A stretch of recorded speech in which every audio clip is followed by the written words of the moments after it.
2-4 दिवसापासून सेंट्रल लासेसची एक मुद्दा होता की ते धार्मिक स्थळांना भेट देणार होते.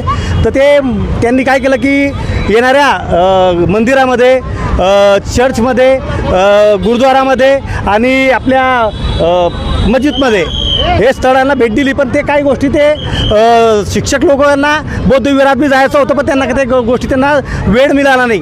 मग आज आम्ही आरपीच्या वतीनं सेंट्रल लायसेसच्या प्रिन्सिपलला भेटून त्यांच्या लक्षात आणलं की बा तुम्ही सर्व धार्मिक स्थळांना भेट देताय, तर मग बौद्ध विहारात का नाही गेले. मग त्यांनी सांगितलं की बा आम्ही बौद्ध विहारात जाणार होतो, पण त्याच्या अगोदर भुसावळमध्ये काही तीड निर्माण झाला, काही मोर्चे निघाले, काही इथं हिंदू, मुस्लिम, सिख, इसाई हे सर्व जाती धर्माचे मुलं या शाळेत शिकतात आणि इथून जे शिकलेले मुलं आहे ते चांगलं संस्कार शिक्षण करून चांगलं उच्च पदावर आज काम करत आहात. मित्र, सर्व जातीचे धर्माचे लोक आतापर्यंत भुसावळ शहरामध्ये ना जातीवाद या गोष्टीला मानत नाही. भुसावळ आहे एक नंदनवन शहर आहे, इथं सर्व आनंदानं नांदगुंद नांदतात. आणि आताच्या नंतर त्यांनी सांगितलं की आम्ही धर्मसमभाव म्हणून ही शाळा आहे बा, ही एका जाती धर्माची नाही, त्यांनी मान्य केलेले आहे. चर्चमध्ये गेले, मस्जिदमध्ये गेले, मंदिरमध्ये गेले, परंतु गुरुद्वारमध्ये गेले, परंतु तुम्ही बुद्धविहारमध्ये का नहीं गेले.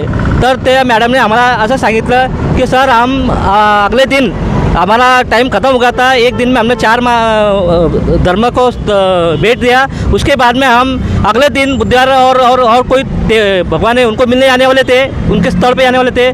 तो हमसे गलती होगी. हम आपको ये आश्वासन देते हैं, आपके निवेदनदार है कि इसके आगे कोई भी समाज को भावना दुखाई नहीं जाएंगी.